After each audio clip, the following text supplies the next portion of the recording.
Porque aumentaron los casos de dengue y de COVID en el norte y es por eso que tenemos a la infectóloga Gabriela Piovano comunicada con nosotros. ¿Cómo estás? ¿Qué tal? Gracias por llamarme, chicos. Gracias a vos por esta comunicación. Bueno, ¿qué está sucediendo allí? ¿A causa de qué hay aumentos? Bueno, en realidad siempre hablamos de que el COVID nunca dejó de circular, ¿no? Porque ni las infecciones ni las vacunas hacían o paraban los nuevos casos, y con el correr del tiempo se generan nuevas variantes, como en el caso de esta nueva que viene otra vez desde Europa. Pero obviamente que nos preocupan aquellos que no se han vacunado o que tienen menos de 3 dosis de vacunas, porque si bien estas nuevas variantes no son más agresivas, son igualmente, causantes de enfermedad grave en aquellas personas que son de riesgo y que no están vacunadas. De todos modos, como no son más graves, no vemos un aumento en el número de casos graves ni en las internaciones en terapia. Entonces, en ese sentido, bueno, se sigue demostrando que la vacunación que se hizo tan fuertemente en nuestro país nos rindió para, más allá de tener estas nuevas subidas con nuevas olas, no tenemos, acompañando el colapso del sistema público o el sistema privado como hubiéramos tenido si no tuviéramos la vacunación, ¿no es cierto?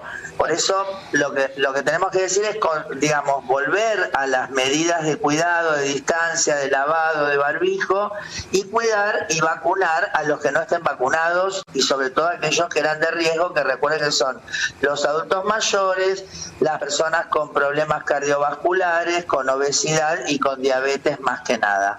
Hola Gabriela, te saluda Fernanda del Piso. Quería preguntarte justamente sobre las características que tiene esta nueva variante, ¿no? La JN1. ¿Cuál es la diferencia respecto de las anteriores? ¿Es más contagiosa, se propaga rápido, es más letal? Porque ahora estamos en verano y por lo general en verano habíamos visto que los casos de COVID bajaban, ¿no? Por la resistencia que tiene el virus ante el calor.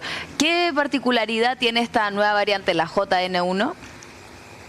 Mira, en realidad el COVID, vos pensás que la segunda y la tercera ola se hicieron en el verano, así que no tiene que ver la variación estacional, tiene que ver con la gente que se junta y que realmente, es muy contagiosa, y las variantes se vuelven más hábiles para transmitirse y entonces empiezan a ganar la carrera entre sus hermanas, vamos a decir así, ¿no? Entonces empiezan a predominar porque se transmiten más efectivamente. Ahora, por suerte, todavía no hemos registrado que ninguna nueva variante implique casos de mayor gravedad o mayor virulencia. Entonces, en ese sentido, no tenemos que alarmarnos, pero sí, vuelvo a insistir, para las personas que o no están vacunadas o tienen menos de 3 dosis, y sobre todo las que son de grupos de riesgo, siguen teniendo con estas variantes la posibilidad de tener una enfermedad grave y lamentablemente ingresar a terapia y fallecer. Lo que nosotros vemos que hoy no es un riesgo es que sea masivo este fenómeno y que ocasiona un colapso del sistema, ¿no? Gabriela, sos una palabra autorizada. ¿Qué le decimos a aquellos que no se han vacunado actualmente? Nos pasa que quizás hablamos en alguna reunión y te digo que 2 de 10 te dicen yo nunca me vacuné. Vos decís, ¿cómo? Nunca se vacunaron. ¿Qué le podríamos decir y qué nos aconsejás? Estamos en el transporte público. ¿Nos volvemos a poner barbijo donde hay mucha gente acumulada? Sí, hay que ponerse mucho barbijo, hay que tomar distancia en la medida que se pueda, el lavado de manos. Y con respecto a la vacunación, las personas por ahí que no son de riesgo, que no están vacunadas, seguramente ya han adquirido alguna vez la infección y por ahí les pasó desapercibida, porque recordemos que más del 80% de las personas que se infectan no van a tener síntomas. Pero los que nos preocupan a nosotros son las personas de riesgo, o sea, los adultos mayores, las personas obesas, las personas diabéticas, las personas que tienen infecciones o enfermedades crónicas, y en ese caso sí, cuidarlas especialmente, vacunarlas si todavía no se vacunaron, reforzarse, y las personas que no se vacunaron y que trabajan en la salud o al cuidado de personas de riesgo, sí deben deberían todavía ir hoy, que todavía hay vacunas, a vacunarse para evitar transmitir la infección a otras personas, ¿no? Gabriela, ¿cómo estás? Melissa te saluda. Quería consultarte por el dengue, porque también aumentaron los casos, ¿no? En el último tiempo, ¿cómo está la situación? Si sabés, si es preocupante. Bueno, el tema con el dengue, lo que nos preocupa es que las nuevas oleadas puedan suceder con variantes diferentes a las que ya tomaron circulación en Argentina, con la posibilidad sí de tener una enfermedad más grave, ¿no? Y en ese sentido sí nos preocupa la posibilidad de colapsar el sistema con dengue de gravedad. Por ahí esto todavía no lo estamos viendo. También saben que hay una vacuna, ¿no es cierto?, que se aprobó por el ANMAT y que hay algunas provincias que el Estado está pensando en comprarlas porque realmente la política de vacunación tiene que ser desde el Estado, no desde la individualidad, ¿no es cierto?, para que sea realmente que tenga un impacto. Y por eso decirles otra vez, ¿no?, el cuidado, el descacharreo, el tema de usar repelente, de usar manga larga, de usar pantalones largos, de fijarse en los muebles en casa, los mosquiteros, el tul para los chicos y para los adultos mayores, y aquellos que han tenido dengue tienen que cuidarse especialmente de no adquirir nuevas variantes y en la medida que se puedan vacunar, bueno, encarar la vacunación a las personas que ya han estado enfermas en algún momento por esta cuestión que hablábamos de que puede haber un cruce inmunológico con nuevas variantes y entonces sí tener evoluciones de mayor gravedad. Gabriela, y ya para ir cerrando, digo, teniendo en cuenta que la cepa empieza a mutar, ¿vos considerás que tendríamos que vacunarnos casi permanentemente o de por vida? Bueno, sí, sobre todo volvemos al punto de las personas que sean de riesgo, ¿no? Porque la circulación... Hola, ¿me escuchan? Sí, te escuchamos. La circulación del virus hace que vayamos conociendo en cada pasada más y que se aleje más la posibilidad de enfermedad grave, ¿no es cierto? Sí. Pero volvemos a insistir, en los 45 o 50 millones de personas que somos, no están todos vacunados y algunos de ellos pueden, porque seguimos viendo, chicos, COVID grave y muerte por COVID. Lo que pasa es que es ya muy esporádico, ya no es con la masividad de la primera y la segunda ola, ¿no?